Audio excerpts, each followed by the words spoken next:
Lord, may your presence, goodness, and mercy be with us all week. Amen. Amen.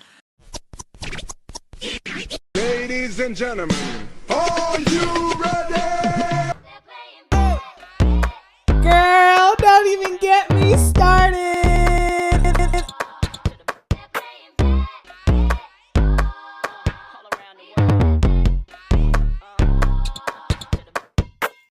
Tempestt! Stephanie! You're back! I'm back. And we're back. Yeah. Welcome to Girl, Don't Even Get Me Started, a women's basketball podcast. We just be yapping. We do. Girl, we're so glad you're back. I loved having my brother, but like this is for the girlies. Let me tell you something. I enjoyed you and your brother's banter, but like it's not us. It's not us. He even not. talked about my dallies, but it just wasn't us. It was sweet though. He literally was like, I gotta talk about Tempest Dallies. I said, oh, you be watching. He got snaps from me. I said, look at that. Now, I heard a little shade in there, but we'll talk about that later.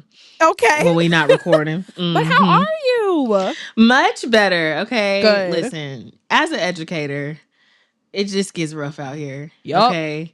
And last week, yeah. But I feel great today. So we're good. See, and now I'm over here the tired one because I got 4 or 5 hours of sleep last night.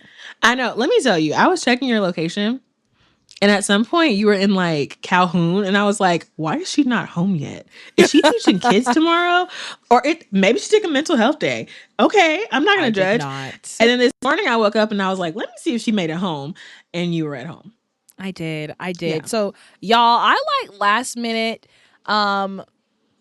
Well, it's not last minute. I applied on a whim to the Dream Game for media access, and I didn't think I was going to get it, and then I did. They tell you 2 days before, so I was like, well, crap. I guess Sunday I'm going to drive to Atlanta because I just moved to Tennessee. I'm going to drive to Atlanta and then back because it's too early to take days. I didn't have no sub plans. That's what I was wondering. I was like, is she going to stay home or is she driving back? But you were resilient. I'm proud of you. Girl, let me tell you, on that drive home, I said, I'm not doing this no more. I said, we're not doing this again. But it was nice. Shout out to my siblings. Literally all 3 of them. I talked to them basically the whole ride home. You could have called me. You should have been asleep. Girl, I don't sleep. I don't sleep for real. My sleep pattern is destroyed. I actually was thinking about that today. I'm not even going to lie. I was like, man, Tempest really don't be sleeping. No, you could have called me. We could have yapped for hours and hours and hours. And hours and hours. Okay, I'll think about that for next time. I had to catch up because I didn't get on our family call because it was, girl, these games. I know. It was so many. It was, and they were intense. So first, let me do the standings, and then let's get into it. And I'm not happy to look at these standings. I don't even want to look at them because I just know. The standings are going to stress me out. Yeah. All right, you ready? Yeah. All right. So on our bottom, Seattle Storm. And number 14, Connecticut Sun. Number 13, Toronto Tempo. Number 12, LA Sparks. Number 11, Phoenix Mercury. Number 10, Chicago Sky. Number 9, Portland Fire. Number 8, Dallas Wings. Number 7, Washington Mystics. Number 6, New York Liberty. Number 5, Atlanta Dream. Number 4, Indiana Fever. Number 3, Las Vegas Aces. Number 2, Golden State Valkyries. And number 1, on a 4-game win streak, Minnesota Lynx. You've got a lot of win streaks here, to be honest. You've got Minnesota 4 games, Golden State 5 games, Indiana 4 games. Toronto's on a 10-game losing streak. Wow. Goodness gracious. I know. So this was a crazy week because this week was Rivals Week in the WNBA. Tempest, what is Rivals Week? I'm not going to lie. When I saw that, I said, what? Who are the rivals? How did they start? So you tell me. I don't know. And here's what I think. I really don't know. Actually, hold on. I can't let this go out here. We got to figure out when Rivals Week started. No, because literally, when did it start? I feel like it started off of some type of like, oh, we got animosity, we got beef. Let's call it Rivals Week. What? I feel like they really just started Rivals Week like last year. Yeah, Yep. They literally just started last year. I figured. So, Tempest, Rivals Week was started last year because of the infamous Indiana Fever versus Chicago Sky rivalry. And so I figured this week we kind of change up the flow a little bit, you know, talk about some of the rivalries. Because I will say, like, some of them are fun, you know? And, like, you know, we lived in Athens. I went to UGA. I love a good rivalry, like clean, old-fashioned Southern hate. I'm here for it. Yeah. I mean, honestly, some of the games last week, I was like, is this really a rivalry? Okay. No, it was not. Yeah. They had to, okay, look, they had to manufacture some of these, okay? Yeah. Some of them made sense. Some of them was like, oh, y'all just picked something. All right. There's only 15 teams. Like, how much of a rivalry can you have? Exactly. But instead of headliners this week, I figured we'd go and talk about the top 4 rivalry games outside of our film room games. So, Tempest, you want to start? Yeah. So the first game I chose was Chicago versus Indiana Fever. Where it all started. Oh, right. So their rival history goes back to like the NCAA times when Angel Reese was at LSU, Caitlin Clark was in Iowa, and during the tournament time, everybody knows Angel Reese and that meme of hers. And then of course the two made it to the pros, and then when Indiana Fever and Chicago played, it was just a big old must see, must watch. Everybody brought their best game and all the things. I literally watched the Chicago Indiana game. I literally watched at work one time, like working a shift at the library. Like it was a must see. Everybody had to watch. Yeah. I hopped on the whole women's basketball thing during their rivalry. So like it was a must see. So the results of the game were 90-86. The Indiana Fever won. Dang, that's close. Yeah, but like you said last week, Indiana has been playing some of their best basketball, so yeah, not surprising. Some of the top performers for Chicago were Natasha Cloud with 17 points, Camila Cardoso with 14 points and 9 rebounds, almost a double-double, and then Rachel Bannum with 17 points. Rachel Bannum? Shocked me too. When I was looking, I was like, let me click on this person's name. That can't be Rachel. Girl. It was Rachel. I mean, look, I love this for her. Go, Rachel. Me too. And then for the Fever, Kelsey Mitchell dropped 27 points and 5 rebounds because she is who she is. It's crazy. That's like not even a thing for her. Like, it's like, that's a drop in the bucket. Exactly. Caitlin Clark had 26 points and Aaliyah Boston had 13 points and 11 rebounds. So that big 3 was big 3 in. But that's a little low for Aaliyah, though. She normally gets up there. I know. Okay. I thought that too. Big moments from the game. Honestly, the most talked about moment. Dejanay Carrington, Sophie Cunningham, that hard foul. Dejanay got ejected from the game. Yeah. I mean, it was a foul. I mean, it 100% was a foul. It was a flagrant. It 100% was. And we're going to end it like that. Yep. Sorry, big Nate girl. Sorry, girl. I like it. I mean, for real, that is such a classic rivalry. Like, I know it's different now that, like, Angel's on a different team, but, like, the Chicago, Indiana stuff, it really... Yeah. And then they're, like, also kind of, like, in close to the same area, so, like, it's a fun rivalry. Okay, my rivalry was the Seattle Storm versus Portland Fire.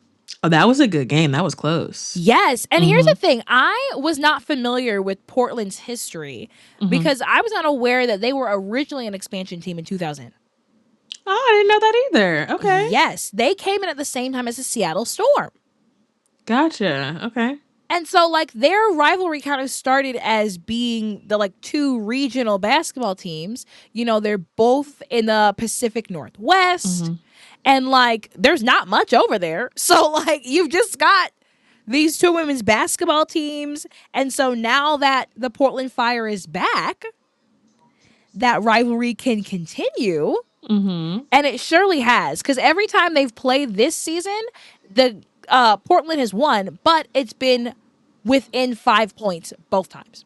So freaking close. Wow. And literally, this game was no exception. Portland won 84-82. Mm-hmm. Top performers. Okay, this is the girl I was talking about. Holly Winterburn. She put up 20 points. She was the one who was cut on her way to the Atlanta bus. Oh, wow. Why was she cut? She just didn't make the roster. Putting up 20? Okay. But here's the thing. She hasn't put up numbers like this before. Oh. Yeah, she came off the bench, put up 20 points. And we ain't never seen something like this from her before. So, like, okay, Holly. Okay. And then also on the Seattle side, they had someone from their bench, which is crazy that Alba Fame is coming off the bench now. Mm-hmm. But she put up 20 points as well. Very nice. She's a good player. No, literally. Big moment. Natisha Heidemann made a 3-pointer with 6 seconds left to put them within, like, 2 points. It was super close. And then Carla Late, they fouled her. She missed one of her free throws. Oh, wow. So they really could have gotten this win, but unfortunately, Natisha Heidemann didn't make the next one. So, you just didn't. But when Natisha Heidemann made that 3 at 6 seconds, everyone erupted. It was great. I love that she's on this team. I feel like she's getting more shine here than she was at Minnesota, right? Yes. Yeah, I like that she's here. I feel like she's getting more shine. She's getting to be the vet for the rookies. And I don't know. Her aura is a little bit different. I still don't love the stud buds, but like separate, I can tolerate them. I like T on her own. Like she started that little run club up yes. there. And like she got people from the community and her teammates. Zaya Cook was out there supporting her because they're apparently besties or whatever. Mm-hmm. So I do like T by herself. She's doing all the health and wellness things. And sometimes you need to be older, to mature, to be the one to kind of like, okay, let me get myself together because people are looking at me. And sometimes you have to separate from the people who you're like too close with. And I think the both of them being in Minnesota, it just didn't give her a chance to like show off her talents. But being at Seattle, even though they're still in the bottom, she's still getting more of a chance to like show off and all that. So I mean, that's the thing though. We've talked about this before. Yes, there's teams on the bottom in the WNBA, but they're never like none of these teams what I call bad teams. Yeah. Like you said, their games are really close. Yes. So like it's not like they're just losing by like 20 every time. Right. Not every time. Not every time. Who you got next? Okay, my next game is New York Liberty versus the Las Vegas Aces. Heck, yeah, that is a rivalry. That is a rivalry to the point that I am pulling up my notes from Google so I can say everything correctly. Google, okay? if you will. Yes. So it turns out they have had for one, both these teams are star-studded, okay, with their rosters, right? But they have some clashes that have happened. In 2023, the WNBA Finals, the Aces triumphed a 3-1 win over the Liberty, and they got the championship then. Right. But in the 2024 Finals, the Liberty said absolutely not, and they got their revenge, eliminating the Aces 3-1 on their path to winning. Right. Okay? Then you have the Commissioner's Cup. In 2023, Liberty routed the Aces to claim the in-season crown. So they won in 2023. And then in 2026, they played them again. Right. And they beat them again. So, you're right. Yes, the Liberty did beat them again to win the Commissioner's Cup. So these are just, I feel like when you think of like the elite teams of the league, you think of New York Liberty and the Aces because their teams are just so tough. And whenever they come together, it's just like a battle. They said somewhere that like the past 5 WNBA championships have gone to like these two teams. I could see that. Yeah. That's crazy. These are literal championship teams.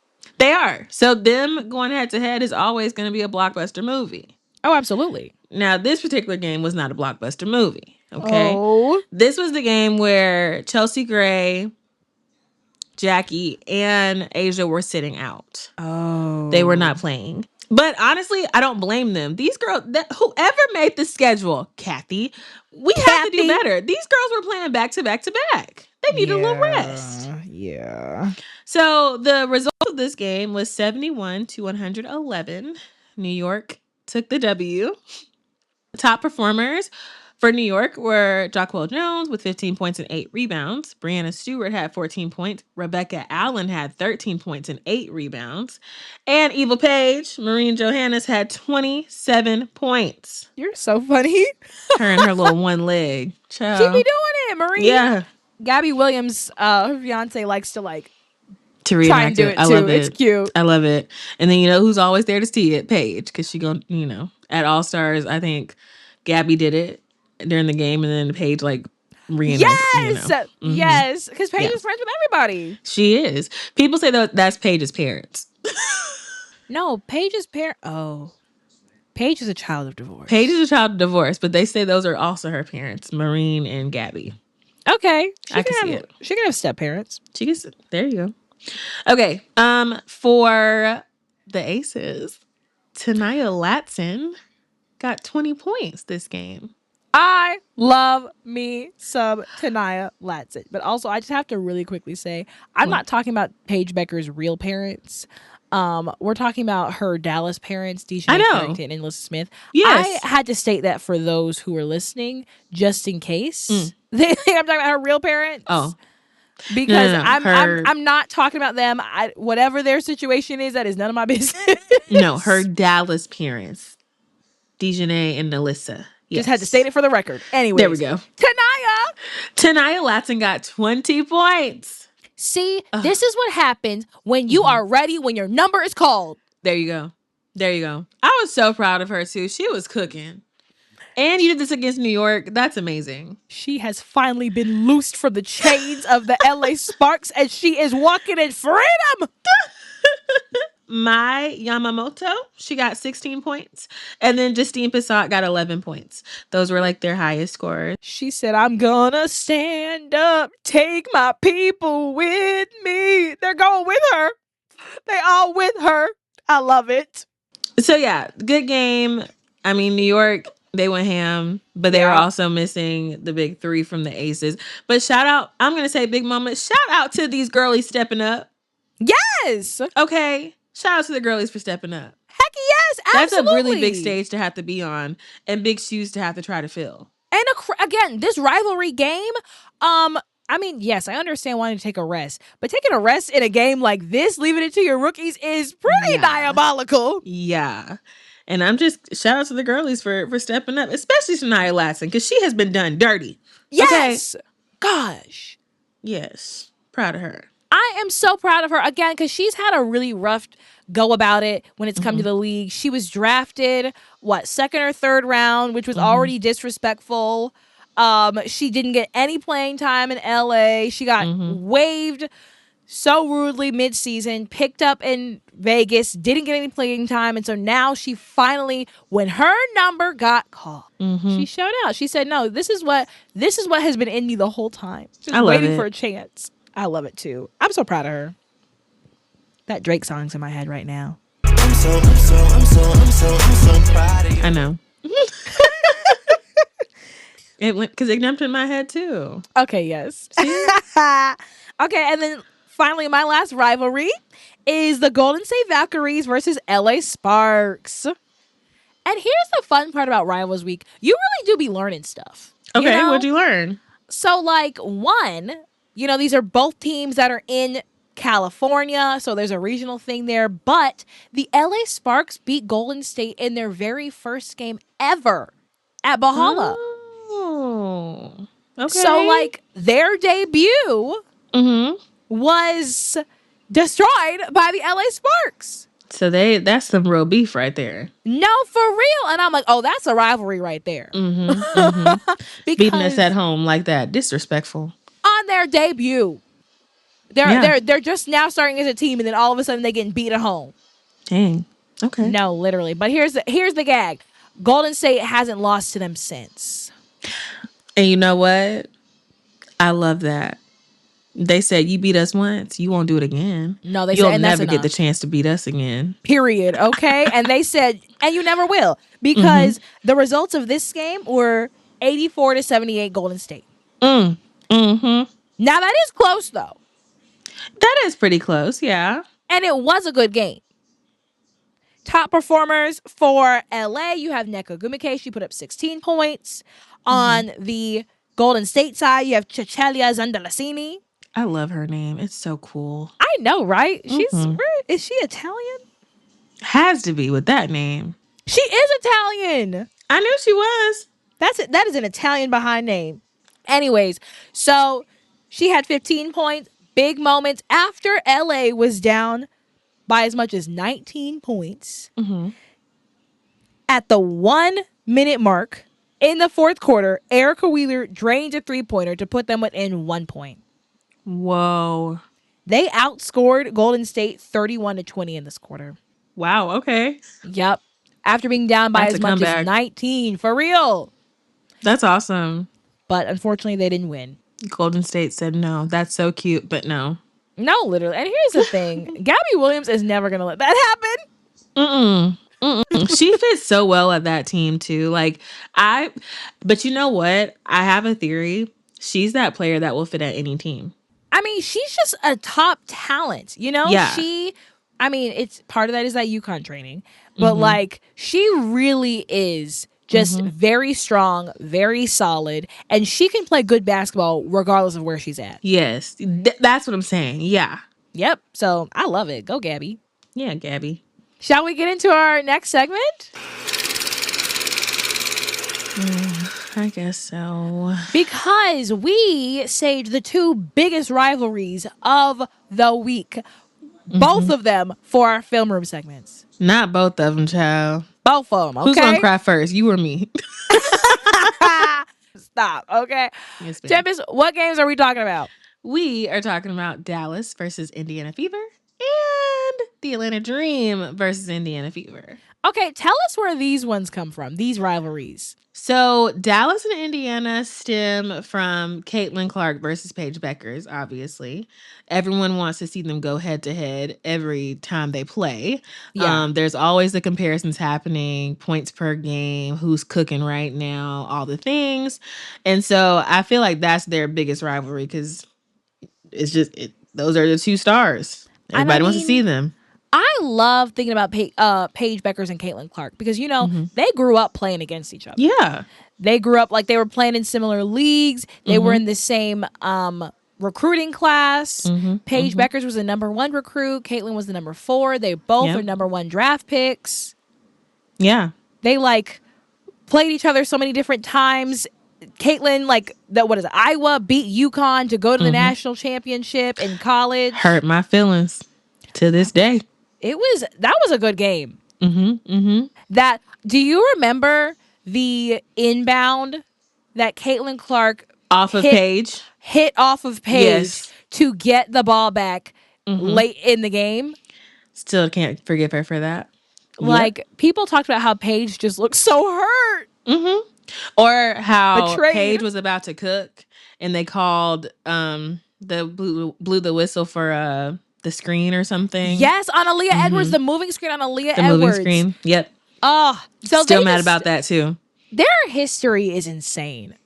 But they are two strong players that people love to watch go against each other. I feel like they bring out their best selves because they know, all right, I got to do it. I got to show out, and they do. Yes, And I love it. And you're right in terms of their skill level, their talent level, but also their popularity. Both of these women have huge followings and are responsible. No, for real. And they're responsible for bringing in so many eyes. So many people are like, oh, I got into this because of Caitlin. I got into this because of Paige. They draw so much. So it was so fitting for them to have a Friday night prime time because everybody was watching. And I was tuned in too. Locked in. I will say I did have dinner plans, but that's okay. I watched it later. Thank you. And I rooted for Dallas. Hey, you shocked me. I said rooting for. Oh, are you okay? Are you for sick? Dallas? So we've got the Dallas Wings and Indiana Fever rivalry, but of course, we've got the Atlanta Dream and Indiana Fever rivalry. Now, see, this one I feel like has technically 2 reasons. You know? It's like Atlanta versus Indiana Fever before Angel Reese was already becoming a big rivalry. Because of last season, I totally forgot about their playoff run in Indiana knocking Atlanta out. Yeah, so I feel like prior to Angel, there was already that rivalry coming up. Yes. And then we get Angel Reese. And it just makes the rivalry go pew. And here's the thing. The Atlanta Dream and Indiana Fever have been scheduled to play, 5 times this season? Too much. Too much. Girl, I'm tired of it. Literally. So what is it? In terms of this season, Indiana won first, and then Atlanta won twice. And so then we came to Atlanta for this game. Yeah. These are literally the rivalries that everybody was tuning in for. These are the only ones I thought of. Yes. Besides New York and the Aces, obviously, but all the other ones, I was like, where's the beef? Where's the rivalry? Is it in the room with us? I mean, they did have to manufacture some stuff. Yeah. They did a little bit. But again, the Angel Reese Caitlin Clark rivalry is what they base rivalry week off of in general. It makes sense. It does. Yeah. And I mean, Paige Records brought in eyes, Caitlin Clark brought in eyes. Angel Reese is also the other person who brought in eyes. I'm with you when you right, okay? You do not have Caitlin Clark without Angel Reese. It's just even if you didn't watch that game, you've seen the clip. Yes. Everyone has seen that clip and y'all know what I'm talking about. They foil each other. You don't have the one without the other. And so whether they like it or not, it's a rivalry. And I'm going to watch it every time. The day those two collab, woo! Earth shattering. Okay, when they had that pass to each other in their first All-Stars, girl, I thought the world was healing. Not the world was healing. I said it. We have linked arms and we're all singing, "We are the world. We are the children." I can't. Listen, I would love to see a collab from those two, like how Paige and Angel had the Reese's collab. Yes. It would be cool to see them do a collab. Now, do I think it'll happen? I really don't know. But would it pause the world for a second if it did? Yes. Now, while I feel like with Paige and Caitlin, there is definitely some more camaraderie there. I do not think the same can be said for Angel and Caitlin. Yeah. I do think their history is unfortunately muddled by too much pain and dry. It's a little too. Yeah. You I can't don't- touch it. Yeah, I don't think we're gonna see that one anytime soon. I would take a little Paige and Caitlin commercial together. That'd be fun. That'd be fun. They really need to get in their bag and communicate and be like, let's do this together. Because that Angel and Paige collaboration, that ate down. And we had their Reese's. And it was delicious too. It was. Okay, let's actually talk about these games. Yes. All right. So we're gonna recap the Dallas game first, recap the Atlanta game, and then we'll talk about all the teams. Okay. So, Dallas game, quarter one. Both teams come out. Well, actually, just to preface, both of these games absolutely delivered when it comes to rivalry week. Both were very close. Both were very fun basketball. They were very intense, huge crowds. They absolutely delivered. I was at the Atlanta game yesterday. It was full. It looked full. It was full. Now I'm sick and tired of these Fever fans because they travel. Oh, they do not play. They don't, because it sounded like a Fever home game at points. No way. For real. I said, come on, y'all. Come on. Y'all can't be out here like this in Atlanta. No. They be doing that. But anyways, okay. Dallas versus Indiana. Friday night, quarter one. Both teams coming out shooting. No, excuse me. Both teams coming out shooting low. Okay? No three-pointers for almost the entire quarter. It was very surprising for people to see, considering both of these teams are, these teams. They're both highly, or they produce a lot on the offensive side. Paige was getting all their points for Dallas because Dallas was really struggling to find, They were really struggling to find offensive rhythm. Dallas got some good fouls, though, from Indiana, and they were getting some rebounds, so they took the lead a little early in the quarter, just a little lead, And then Ty Harris gets Indiana's first three-pointer of the game at the 1 minute mark. And if you thought I said Kelsey Mitchell, I said no. Ty Harris. She gets their first three-pointer of the game. and gets Indiana the first lead for the first time.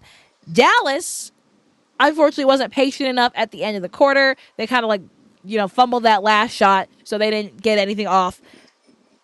Quarter ends 17-15 Indiana, right?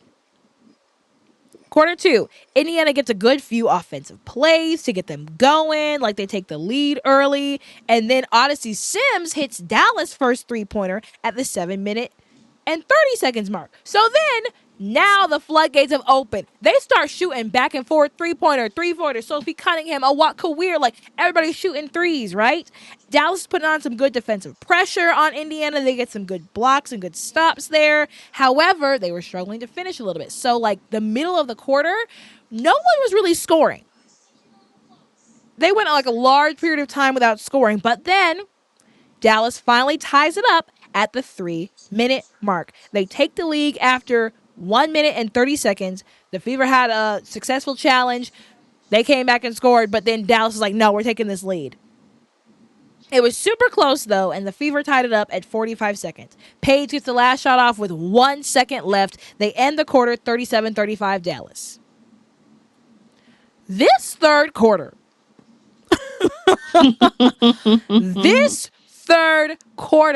this was when it was the most disorganized and the most fun to watch. Okay. Because at some point, there was no time for defense. And it also was what the rivalry was built for. You would have Paige Becker score, and then you would have Caitlin Clark score. And the two of them were each other's defensive matchups at times, too. So, like, they were on each other, and then they would just score. It was so much fun. They came out with energy. They were just going back and forth. Dallas got some momentum by getting to the foul line and getting in the paint. They got a 4-point lead because Enrique, she was just like, no, I'm going to come back in here and do this.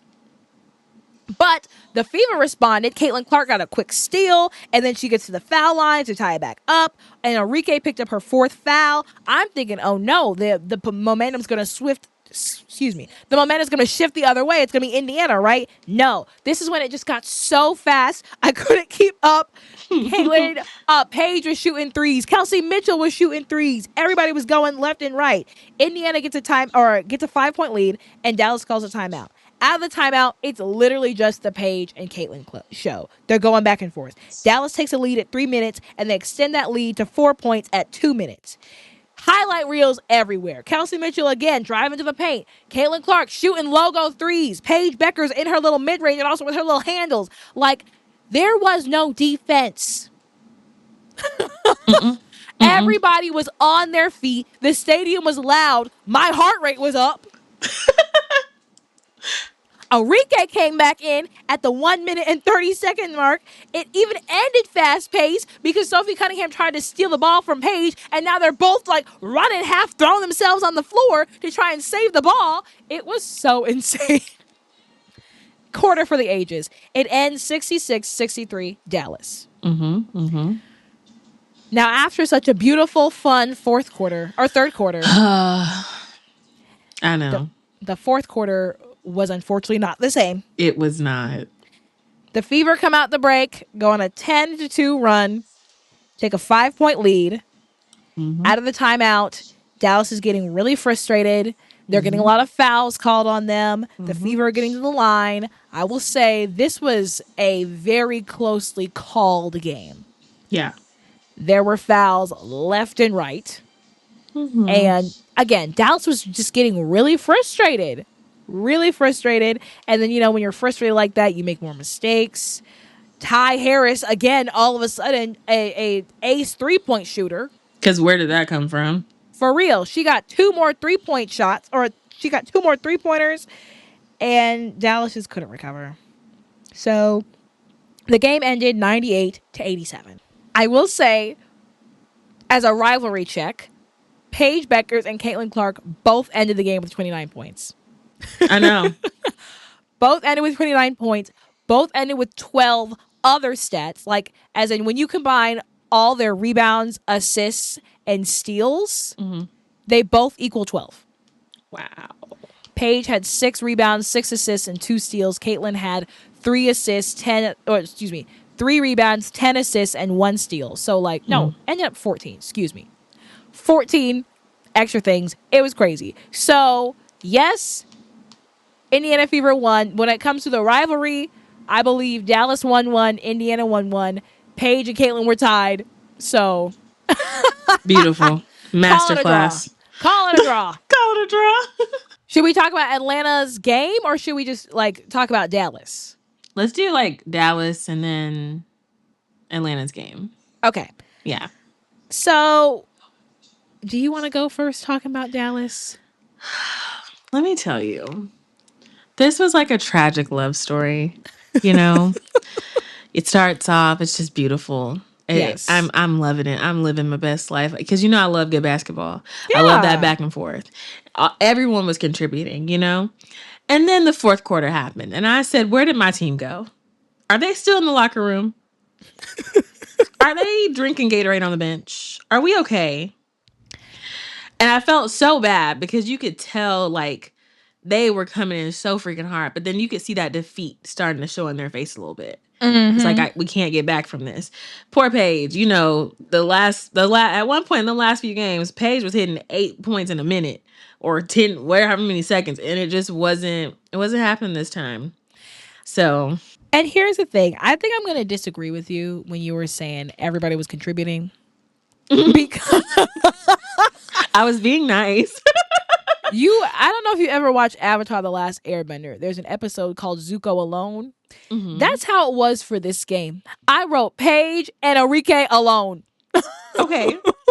I was trying to like not sound like that because I don't want to sound like I only support one player on the team. I'll do it. I mean, if you said it, then I could say it. Yeah, Paige and Enrique were going off.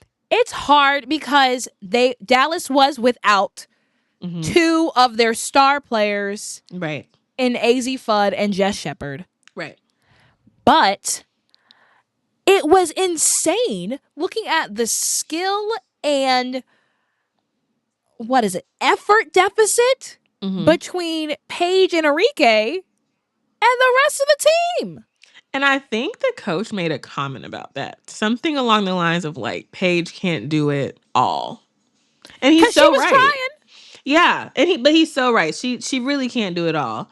But it kind of showed me like we got some more developing to do because, they were missing Jessica Shepard and AZ.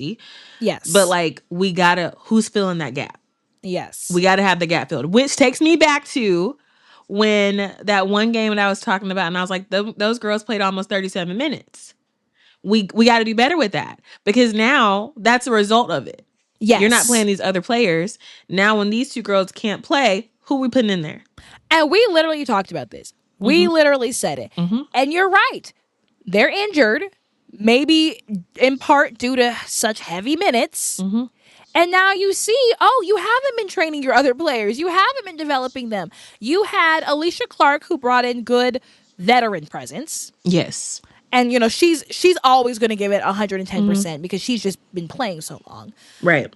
But no one else played poised. No one else played calm. They just were very all over the place. Yeah. Like Odyssey Sims had a lot of moments like that. A walk career. Even Alana Smith. She wasn't there with us. I don't know where she was at, but it wasn't that game. And here's the thing with Alana Smith. Like, she is a very tall player and she's a very quick player. But unfortunately, without Jess Shepard, Dallas didn't have any strong post players. I mean, even Maddie, she only got 5 points. Normally, Maddie's a spark. Who else? Maddie, I think, would be like the strongest physically. Yeah. But and normally her and Paige have a strong connection, and that wasn't happening either. I think Maddie did better than. I think she played more poised than the rest of her teammates. Yeah. But it's just hard for Alana Smith in a walk career to battle because they're just not. They're not strong. They're not muscular players. They're fast. They're quick. But if you are playing against a team that's also fast and quick and strong, what do you? How's it going to help you? I would also like to see more from Suge Sutton. How many minutes did she get? She got 4. Nope. Yeah, 4 minutes and 33 seconds. I do think they're misusing her.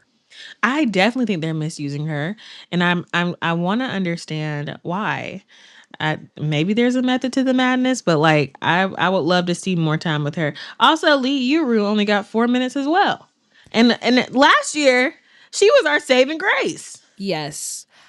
And I just honestly, that comes from coaching. Like at the end of the day, you can say, oh yeah, Paige can't do it by herself. But unless you practice these things and set up your players well to be able to come in and play at that level, then you can't talk, coach. Paige played 36 minutes.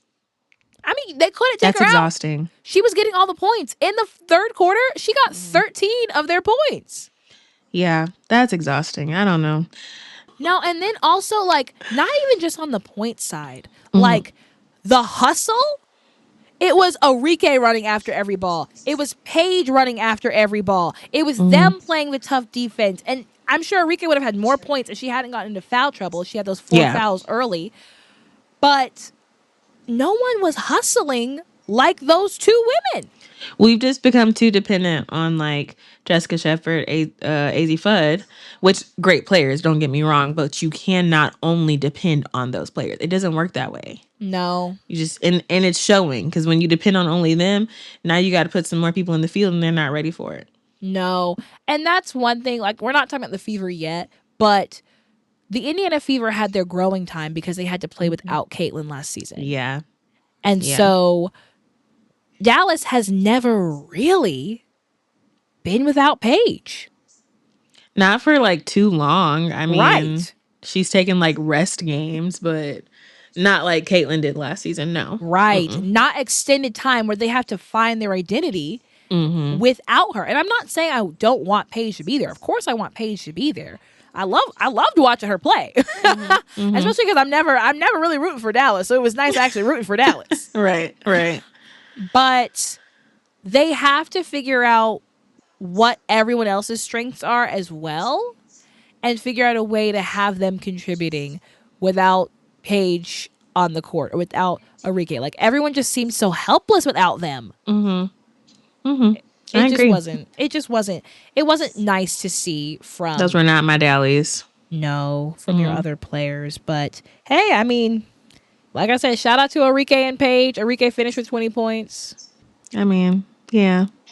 Shout out to her, but you know how I feel about Arike, so. One thing y'all can't talk about though is she can play. She got talent. She can play. It's just and I will continue to say this, I don't know how they're going to build a successful team with her and Paige. I don't know. I'm not seeing the full vision yet. I'm trying. I saw it today. It's just not there. They have that similar hunger and drive. So I liked seeing it today. I do understand, especially in the way that they're trying to create this Dallas team as such a fast-paced, sharing the ball, ball movement kind of team. But they're not there yet. And so until they're there, they need Arike. Okay. I can agree with that. Yeah. So, all that jazz. All righty. Shall we recap Atlanta's game? Let's do it, child. Now, my recap for this is short. Okay. Because I just literally can't, go to a game and then recap it. I have to watch it again. Okay. And that's fair. Last night, I got back at 12:30. Woke up at 6:30. Went to work, got home, had to finish the Dallas game. So there was no time to rewatch. And you taught children today. I love that for you. Well, girl, thank God we was testing. Shout out to assessment days. We love it. Hallelujah. Talking about we overtest these kids. And okay. What about it? Anyways, quarter one. Indiana started off strong, and Atlanta started off missing easy shots. I'm looking at you, Angel. I'm sorry, girl, but it was true. No. It was true. Indiana went on a 10-0 run to get an 8-point lead early. But Atlanta finally started getting their offense going. We saw Alicia Gray delivering there, Ryan Howard shooting from the three. And they also turned on that defensive side, got some good stops. Medina Cot came in. Izzy Borlaise came in. They helped add a spark off of the bench. So this quarter ended 21-21. Tied up. And from there, it was never too far. That 8-point lead, well, later there's a 10-point lead. But other than that, this game was close the entire time. This quarter, too, both teams are coming out back and forth. They're getting in the paint. They're shooting from the three. Both sides, literally. Indiana got their biggest lead midway through the second. They got 9 points. But then Atlanta went on a run of their own. They tied it at the 1 minute and 14 second mark. They took the lead back at the 1 minute mark. They end the half 44-40 Atlanta. From this point, the third quarter felt more like Atlanta's ball, Atlanta's game. Indiana did start off with a 7-0 run. They did take the lead back, but like I said, that momentum shifted in Atlanta's favor early. They went on their run. They took their lead back, and then they got a 7-point lead as well. And then it was back and forth again. I'm like, there's not even like a point where I'm like, oh, this shifted it. No, it was just a game of runs. Caitlin Clark will be out here shooting the three. Kelsey Mitchell will be out here shooting the three. Then Aaliyah Boston in the paint. Oh, then Angel Reese in the paint. And then you got Ryan Howard, Alicia Gray. Like, it was such close, good basketball. Quarter four. Both teams are scoring, but it's getting more physical. And Atlanta started struggling more and more to score. As it got down the stretch, I think they started feeling a little more like, not panicky, but just like the pressure. Right. Thank you. Yeah. Indiana was getting to the line, the foul line a lot. The Atlanta girlies were getting a little frustrated. There seems to be a pattern here of Indiana getting to the foul line and the team's getting frustrated. Interesting. The game gets tied up at the 2 minutes and 50-second mark. And then Atlanta gets a free throw from Ryan Howard to put it up by 1. This was a huge possession for Atlanta. Atlanta gets a stop on Indiana. They turn it back around. They score. Now at this point, we're seeing, is someone going to get it? Are we going into overtime? Who's going to win this game? Atlanta goes down. They miss. Indiana, they got a chance at like 30 seconds. Atlanta gets a beautiful stop on them. Alicia Gray pulls down the rebound, and so they've got 15 seconds. We're thinking, okay, great. They're going to hold for the last shot. What are they going to do? Ryan Howard puts it up at about 5 seconds. She misses pretty badly, but who's right there under the basket? Angel Reese. She gets a rebound like she always does. She goes to put it back, and she misses. Naz Hillman gets the ball. Naz? No. She misses.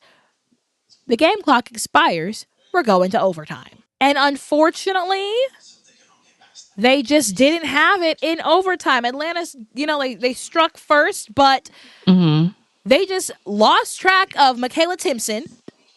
She scored 6 points in a row in the paint. Couldn't come back. And Atlanta, unfortunately, couldn't. They just really struggled to score. They really struggled to score in those moments. So the game ended 95-91. Indiana. Hurt my feelings. Tough. And I will say, in the press room, Alicia Gray came in with her little shades on. The whole room, the atmosphere shifted. I had to fix my face because, when things are awkward and uncomfortable, I start smiling. I'm over here like, because I was just not fully prepared for how down she was. But it is so fair because let's talk about Atlanta. Alicia Gray matched her career high. I saw that. She had 32 points. And for them to lose like this must have been so painful, especially when you are doing everything you can. Yeah. Everything you can. So you were there. So give me your feedback. What'd you see in the flesh? Here's the thing. I will say these two games against Indiana, they have gotten lucky. This Dallas and Atlanta matchup, because it is another case of two key players who were not present. Okay. Jordan Canada, their starting point guard, who facilitates, who so much goes through her. She is one of their top people, top defensive players, like super critical for this team. She was out sick. Bree Jones was out with an injury. and she had become like a bit of that spark off the bench. Mm-hmm. And she's physical in the paint. And so Atlanta really did need both of those players to fight physically in this game. Yeah.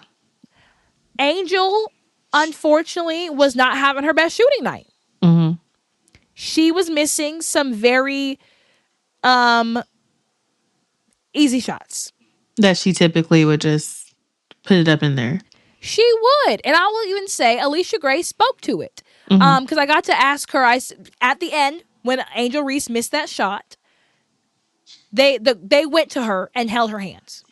That was the sweetest moment too. It was so sweet. She would have never gotten that in Chicago. No, So and I so thought Alicia, that was really sweet. no, absolutely. And Alicia Gray was saying, we love our teammate. I love her down. And we were saying, don't even worry about it because 9 times out of 10, Angel makes that shot. And I believe in her that when it comes down to it again, she'll make that shot. Right. Right. So that is one thing. This game might have been lost. Mm-hmm. But, and even this season, who knows? This season could just not be Atlanta's season to like win it all. However, what they have created in terms of a team dynamic and camaraderie, Yes. like Angel Reese was struggling in Chicago. Yeah. And I mean, we're seeing it again. You know, Chicago, they just are not a good franchise when it comes to, you know, building up their players. They're just not trying to do that. Yeah. But Angel has found a home. She's found a place. These girls bring out the best in each other. They're able to be honest in each other. They're able to believe in each other and support one another. So it is tough that they had to lose in this way. Mm-hmm. But one, considering they almost won this game without Jordan Cannon and Bree Jones, I really thought it was going to be a lot worse than this. I'm not going to lie. And it was so close. And it went into overtime. It did. So it didn't need to go into overtime. Yep. It is tough. Like, it sucks, I think, especially because Angel Reese just did not have her best shooting night. And when it comes to this rivalry, these girls are in such a pressure cooker. All eyes are on them. They're under a microscope, especially Angel Reese. I mean, so much of their rivalry was built on this mass hatred of Angel Reese. Yeah. So it is tough that she didn't make those shots when she needed to. And I know she's got to be upset with herself. It hurts, you know, for us as Atlanta people. Because there were some shots that, you know, you just got to make those. Yeah, for sure. And then, you know, I think back to like when Caitlin Clark got drafted and the Fever had to grow and get adjusted. I feel like Atlanta and Dallas are going to go through those phases because like when Caitlin Clark first got there, Indiana was not doing all this. Nope. Absolutely not. And so I think it takes teams a different amount of time. Right. So I think like with Dallas, they're going to grow. They got Paige now, AZ, Jessica. They got a team. Let them grow. Same with Atlanta. But I do love, like you were just talking about, that team that they're building. It's that love is there. We just got to continue to grow the game. Get these plays under control. Carl, get that clipboard out. Let's go. What are we doing? No, actually, though, I fully think that Carl got outcoached. Yeah, for sure. I think he got outcoached. For sure. Like, that's the thing. Stephanie White, you can tell how she runs her schemes. You can tell that when people come in, they are playing the Indiana way. I mean, I think about Ty Harris. I think that's her last name. Yes. On the Fever. She was playing in Dallas. Forgot she existed. Now she's out there balling out. What? Who is she? Who is this girl? They are trained in the Indiana way. Indiana Fever basketball is shooting from that 3 and getting out in transition. It's like Melissa Smith going to the Aces. She was in Dallas trying her best. Then she gets out here and she just is top tier. Where did this come from? So there's definitely something happening with Stephanie White. Shout out to her. I like what I see. I just think all these coaches need to go to a conference and figure it out. And I will say, after hearing her in the press conference, one, we were way too close. Like, she was right in front of us. I'm like, okay, we got to get some extra rows in here because, like, I'm stressed for you, queen. Like, we way too close to you, girl. we all up in your face. Right. But I loved hearing her responses when it came to talking about some of the outside noise, and we can talk about it a little bit later when we talk about Indiana. But I've honestly come to respect her as a coach. She really is a good coach, and I do think Carl he really got out coached. I mean, I think it was a similar situation to the Dallas game when you're seeing, okay, wait, when your key players aren't on the court, what can everyone else do? But I think that, like, I think Carl still has some adjustments to make with the players that he has. You have Alicia Gray. You have Ryan Howard. You have Angel Reese. You have Brianna Jones. You have Jordan Canada. You got some top tier talent. But you got to know what to do with them and how to make it so that they are literally cooking out there, because the talent's already there, but you got to develop, what's the word for it? I'm not a coach. I need the word. That you got to develop the scheme, I guess. Yeah. That's going to help them flow. Yes. Because you have the talent. But if you're not utilizing the talent in the way they should be, we're not going to get the production. It's not going to happen. Yes. And I think what we see constantly from Atlanta is, okay, I'm going to situate it so that key player can do what they do best. However, that doesn't always work because all the teams know what their best is. Of course, everyone knows Angel Reese is going to be in the paint, so of course they triple team her. Of course, everyone knows Ryan Howard's going to shoot from the 3, and then what about when it's not working? But then you got weapons like Tahina Pow, Medina Occult. Like, you got Isabella. You have some talent. We just got to figure out how to make some sneak plays and all the things. Which, let's talk about Pow Pow. Let's talk about Pow Pow. What's happening? I'm really disappointed with what we're seeing from her. And I don't blame her for that. Okay. Because she gets in the game. She's come back. She had an injury. She's on a 15-minute restriction, minutes restriction. She didn't play anywhere near 15 minutes. Yeah. Because she gets in the game and she immediately goes up for a 3-pointer. You know they love what they say about Atlanta. Atlanta loves some 3-ball, but 3-ball don't always love them back. Sure don't, girl. Because she was missing. And the thing is, like, we know Tahina Pow to be a much better player than that. She doesn't know. She's not just a shooter. Like, she can drive to the basket. She can facilitate. She really has a great calming presence. And we saw it last season. We saw it at South Carolina.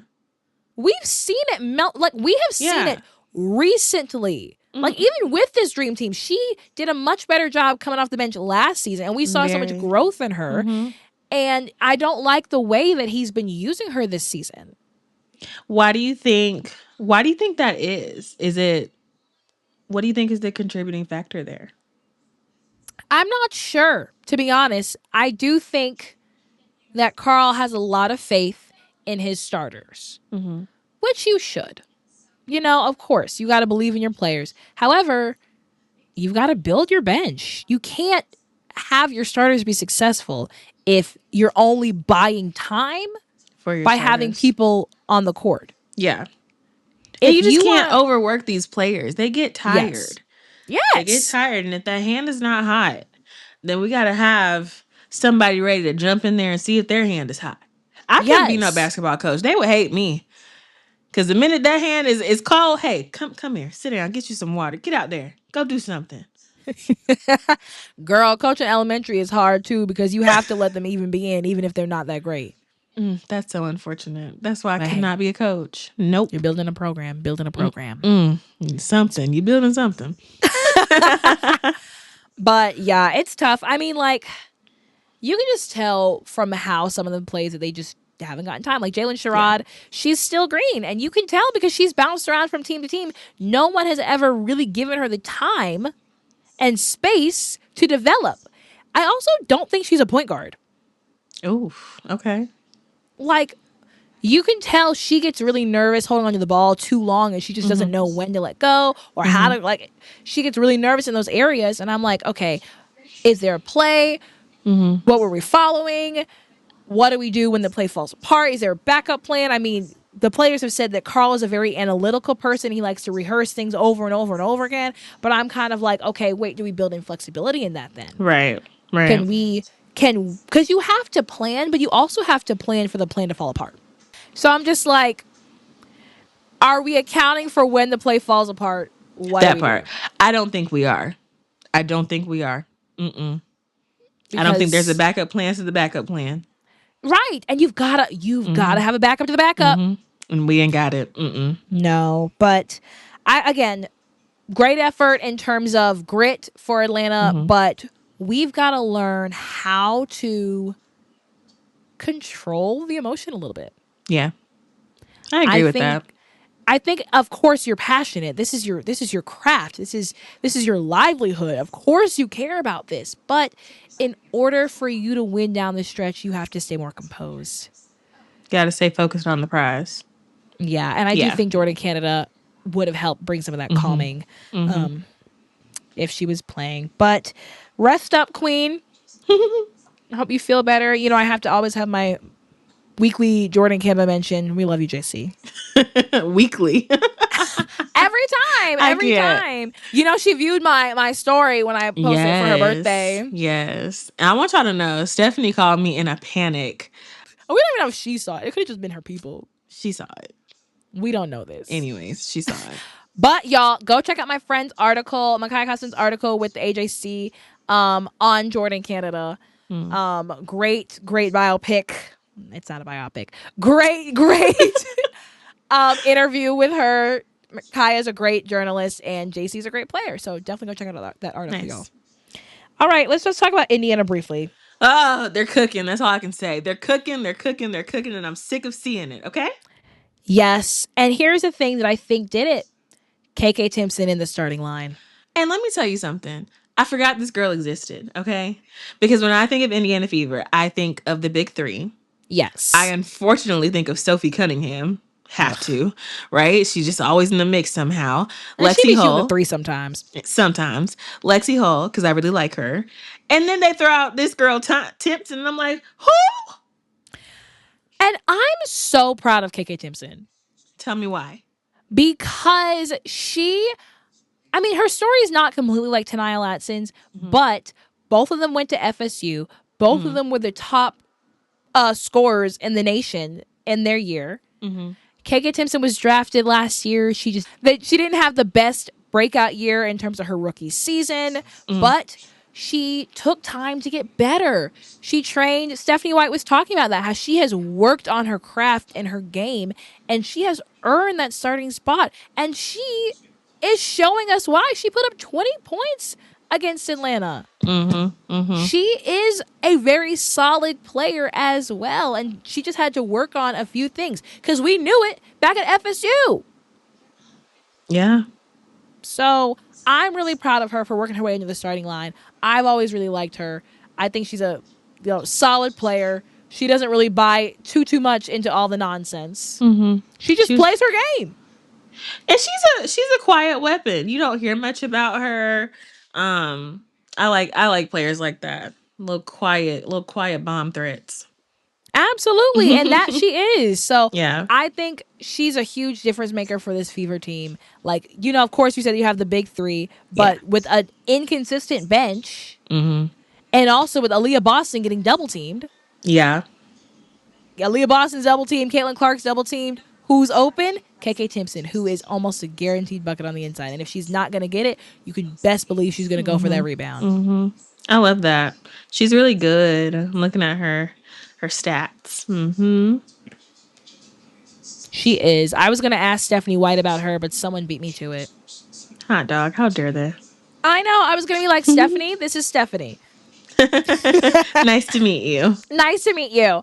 But yeah, that's the thing. And also, one more thing on Indiana. I think a huge difference in their team and other teams in the league is they really don't quit ever. No, they continue to push, and I can really appreciate that. They have that extra effort, that extra drive, and I think it comes from, of course, their stars are going to do it, but outside of the big three, these aren't big names. Yeah. And so these are people who've had to hustle and work for every moment, every opportunity. And so they're going to get it. And then, of course, Kelsey Mitchell, she's never going to give up once. You can always count on her. Aaliyah Boston trained under Dawn Staley. That girl's never gonna give up. Never.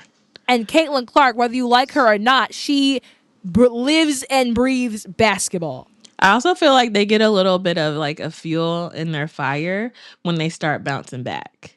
Yes. Like it hypes them up and it makes them go 10 times harder than what they were doing already. But they also don't get upset at themselves that much. Mm-mm. Like Aaliyah Boston's not the type. Kelsey Mitchell's not the type. Caitlin Clark is, but she's grown up a lot. She's working on it. She is indeed. I'll give her the credit. She's working. We still got work to do, but there is for sure room to grow. But no, Kelsey Mitchell is so poised with it. I will forever love to watch Kelsey Mitchell play. MVP candidate. Come on. Oh, 100%. Yes. Come on. But anyways, this Atlanta game, it absolutely still lived up to the hype. Angel Reese, she got 15 points, 14 rebounds. Mm-hmm. Caitlin Clark ended with 26 points, 9 assists. So it was for sure a fun game to watch. And again, packed house in Atlanta. Mm-hmm. Everybody was loud because half of them were Fever fans, half of them were Atlanta fans. It was just fun regardless. So absolutely lived up to the rivalry week hype. Nice. All right. League Post. The League Post. We did something a little different. We put our league pulse after film room just to kind of touch on anything else we saw in the league really quickly because outside of these rivalries, there just wasn't too much going on. We was just chilling. The Mystics unfortunately had their win streak broken because they played Vegas twice. And the schedules, but whatever. Right, and Vegas trounced them both times. I wouldn't say trounced. They got the victory. So sorry, Mystics, but they're still good. You know, they're still up there. They're still in the top 8. So, hey. They are. We'll take that. The young ones. I can't wait to see a playoff run from this Mystics team. Listen, I am sat. I love these Mystics girls. The young. I need for them to be well rested, well hydrated. I can't wait. Cody, keep being in the gym, lifting. Come on. With her strong I'm ready for to toss somebody. Toss them to the left. Toss them Do again. it again. We saw Marina Mabrey put up 36 points against Atlanta. I'm starting to not like her in a good way. But here's the thing. She brought it out of Ryan Howard, though, because they were going shot for shot. And I love to watch it. Like I said, Unrivaled is my favorite time of the year because you get to see so many players like bond and have like these friendships that you didn't know existed because of their teams. So you already knew they had a bond from there, but then watch them when they play against each other. I'm like, it's a shootout. I love it. Just keep going. And then the thing is, their banter on the court, they're friends. Yes. This has definitely been Marina's season of like being just like funny and likable. Like that crash out stuff that she was doing last season. It was a lot. Oh, this she has her image hardcore. Yes. Like her image, listen, and the outfits have been tea.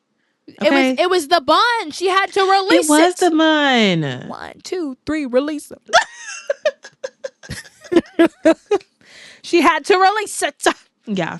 So love that. And Ryan Howard had a record. I think she's the fastest to get to 100 made 3-pointers in a season. Yes. I saw that. Yes. So Ryan Howard made history, fastest to get to 100 made 3-pointers in a season. Come on, ATL girlies. See, and that's what healthy competition can do for you. Nothing too toxic. You got 2 friends who literally just want to beat each other. That's it. Not physically, y'all, in basketball. Right. They just want to win. And so they push each other to be great. So I like it. Also, another thing for the league polls, Dejanay and Jackie, they're so cute. I don't listen. I know it was messy. I know. But I love how they're in their little bubble. Dejanay was at Jackie's game, looking cute, supporting her girl. And then Jackie was at Dejanay's game, supporting her. It was just so wholesome and cute. It's just tough for me. I know. It never sat right with me, and it probably never will. But that's none of my business. That's so fair. But they're so cute, right? Like it was funny. Sydney Colson when she was being one of the. She was on what is that? I think she works for Prime Sports as announcing and stuff like that. But they were interviewing Jackie Young after the game, and she said, Jackie, who were you just texting just now? She said, so who was that? I love it. Like, Cindy, you so messy. But it is nice to see love and not drama. Yeah, there it is. Love, not drama. Love to see it. Yes. So, fun week. Atlanta, they came and got a big win against Connecticut. A very big win. And here's the thing. I knew absolutely as soon as I saw this game, I said, y'all gonna make me mad on Sunday. Oh. Because y'all playing this good against Connecticut. Because why'd I do that, though? Exactly. You don't need to beat them by 30 They exerted points. too much energy, and it wasn't necessary. You didn't need to beat them by 30. But I see why that was Rivals Week. BG on their former team. Yeah, for sure. For sure. Yeah. All that stuff. Anything else you got for the league pulse? Mm-mm. Anything else going on? I don't think so. Nope. Just a push for the playoffs. It's getting serious. We've got a couple more weeks, and then we've got a break for the Women's Basketball World Cup. Yeah. That's exciting. I'm always happy for a little break. Just a little bit. Right. So, but things are heating up, and then as soon as we come back, I think we've got 2 weeks? So things are definitely getting serious. They're heating up. Things are getting solidified. The Las Vegas Aces clinched their spot in the playoffs. And which Twitter is having feels about. It doesn't make sense to me. I know. People are like, why didn't Golden State clinch it? I know it's a numbers thing. Yeah. And it's like who you have to play and all those things, but that it doesn't make any sense because Vegas is number 3 right now and Golden State's number 2. Number 2, right. So, and unfortunately that means Connecticut is out. Because, we were all really hoping for that Connecticut playoff run. Yep. We were like, who's going to go to the playoffs? Yep. Connecticut. They got next year. They're going to shock the world. And Houston. Yup. That's what they're waiting on. They said, Yes. Houston, it's time to pop out. I told you that's why their Love Island comparison with Jen. They just here for a good time, not a long time. Vibing out until something good comes around. I can't. All right. Let me do God Shot. Okay. It's a God shot, yeah. For those of you who are new, God Shot's a little segment where we see where the Lord is in all of it. And I just had to say, in the midst of turbulent times when there's a lot of drama in the media and hurtful losses and all these things, I think the Lord just reminded me about how much this game has grown and how beautiful it has been. Like being in that sold out stadium full of women's basketball fans cheering and being loud and seeing so many kids. It's just like, this is literally a miracle. This is literally a miracle. Like, this is the 30th year of the WNBA, but thinking back to how they started with such, humble beginnings, and even just a few years ago to now, so many sold out stadiums, so many viewed games, followings, so much attention on the game. It's just so beautiful. And I'm so grateful to the Lord because this could not have happened without him. I just think he's doing some great stuff in this sphere. And it's so important just to be grateful for all of this, because it really is. It's just so beautiful to see how this game has grown and how it just started with something small and now it's just this beautiful blossoming thing. And of course, yeah, there's all this drama and stuff, but at the end of the day, all these people are coming together to talk about the game of women's basketball, which we all love. And the players are getting paid. And they're getting paid. Heavy on getting a check. Right. So I just want to shout out to the Lord for his miracle and all of this, but just also remind us to just be grateful and walk in that gratitude, because it really is important to remember where you came from. And things can always come up and change. Right. Give it some time. They can always get better, because Absolutely. can you imagine? I can't imagine that 5 years ago they thought it would end up like this in State Farm. Right. I couldn't have imagined me being in State Farm, getting to go be on the court and stuff. Because you're famous. I like gave a little nod to Rebecca Lobo. I said, "Hello, how you doing?" As famous as you are, you know. I don't want to be like, oh, like a fan. I Gotta just be chill. act cool, Yeah, yeah, for all sure. those things. Let's end this episode. Now it's time for Player of the Week.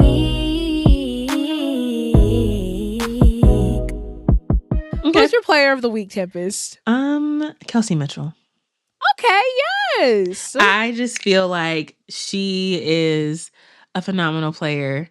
She puts in the effort every single game. She doesn't give up. She has that resiliency. And I like her poise. She never looks stressed and overwhelmed. Joy of the Week. What's your joy of the week? Okay, I've got a few. Okay. First up, Diana Taurasi had her jersey retired this week. Yes. Super impactful player in this game, held a bunch of records. There's just not players like her that you see often. And so she absolutely deserved to have her her jersey retired because she just was a phenomenal player. Absolutely. Also, I think they had the official Hall of Fame induction ceremony this past week. Oh, okay. Yes. So they had all those people that we mentioned earlier in the summer, Candace Parker, Elena Deladon, all those things. They finally officially Very were nice. inducted. So congrats to them. That's so cool. Right? And then lastly, I just have to shout out Alicia Gray and her joy in reading. My friend Micaiah asked her about the book she's been reading. She's reading Verity by Now I gotta go finish it. Because she's reading it. Yep. What's her name, the author? Colleen Hoover. Yes. So she's reading Verity. I was like, oh yes, my friends were telling me about that.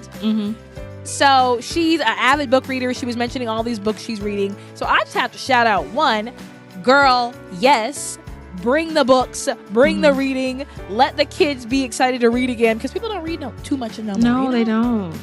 So I just have to shout out Alicia Gray for reading, being illiterate behind Queen. There it is. Put the phones down and read a book. Right, read a book. It's them phones. What do the parents say? It's them that dang phones. phone. They ain't never lied. They ain't never lied except for when they do lie. Yep.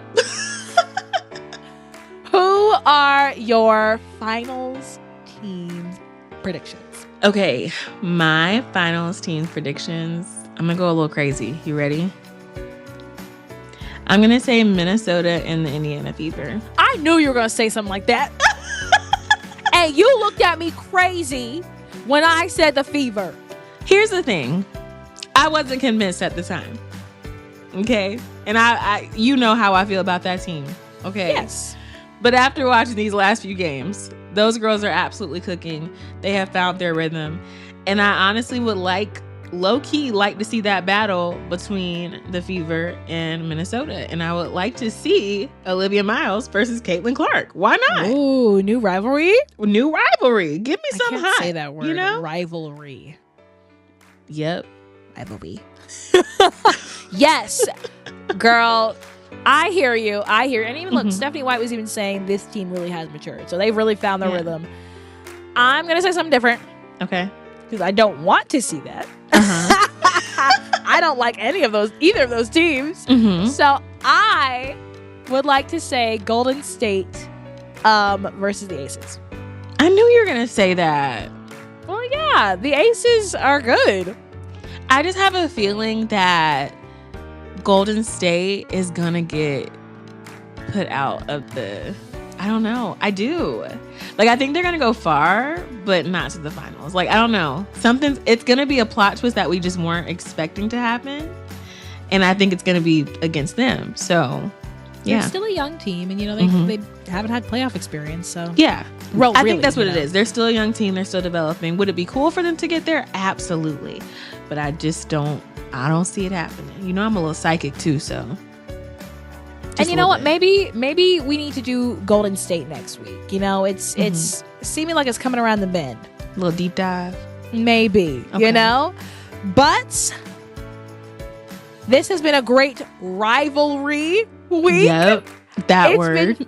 Right. No, but for real, it's fun. I like that they, throw stuff like this into the WNBA, make it fun before playoffs come around, and then, just always bring attention and light to like how much the game has grown and changed that you can even have these rivalries and people pay attention. And who knows what other rivalries will be coming up next year.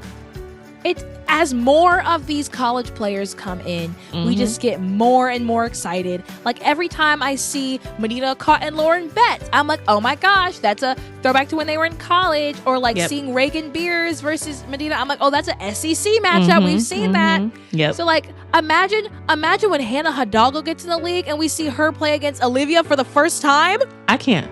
I will be so sad. I can't wait. You hear me? Yep. These new girlies that are coming. Oh, child, don't even get me started. And actually an additional joy, even though we're almost done. Unrivaled. Yep. The class of, what did they say, 2026? Yes. You've got Joyce Edwards. Jada Williams. Yep. KK Arnold. And Michaela Williams.